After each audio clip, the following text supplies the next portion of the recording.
Hello and welcome to China Today on CCTV International. I'm Zhang Ling in Beijing. Monday marked the 5th day of the annual session of the National People's Congress. It was also the 7th day for the annual session of the National Political Advisory Body, the CPPCC.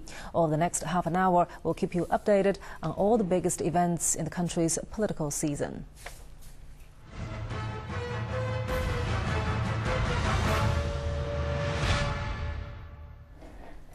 The NPC Standing Committee is responsible for drafting new laws and making revisions to existing laws, part of the process of improving China's legal system.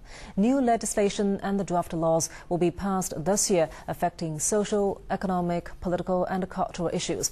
Committee Chairman Wu Bangguo delivered that message at the National People's Congress session on Monday. Han Bin has the details. In the name of the Standing Committee of the NPC, Wu Bangguo presented the work report for last year, asking deputies to discuss the findings. Over the past year, we deliberated 15 draft laws, passed 9 of them, heard and deliberated 13 work reports from the State Council, the Supreme People's Court and the Supreme People's Procuratorate, and made decisions on and approved the appointment and removal of a number of employees in Chinese state organs.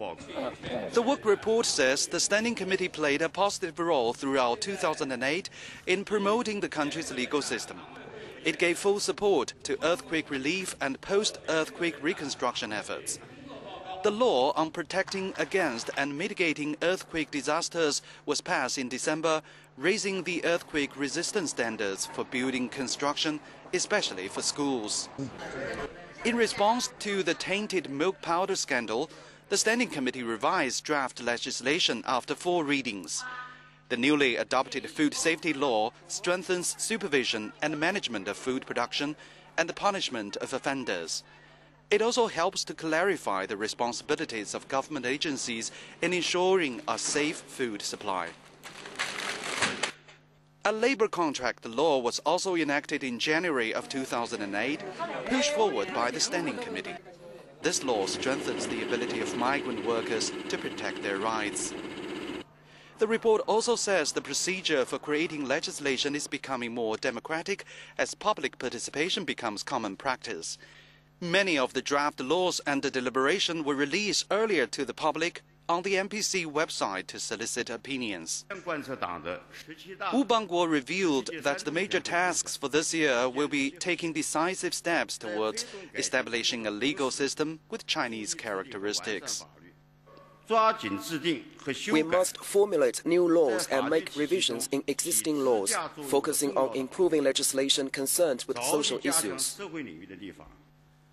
In 2009, legislation on social security and welfare is expected, and more laws will be revised, like the laws on state compensation and protecting state secrets.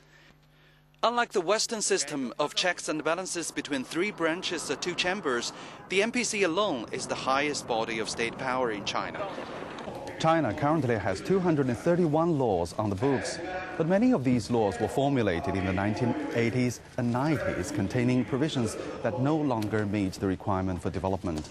Despite the many achievements made by the NPC, there's been a widespread belief that the country's legal system has much room for improvement. As the NPC moves forward, making necessary reforms, more Chinese citizens will be able to enjoy the protection of their legal rights. Han Bin, CCTV, at the Great Hall of the People.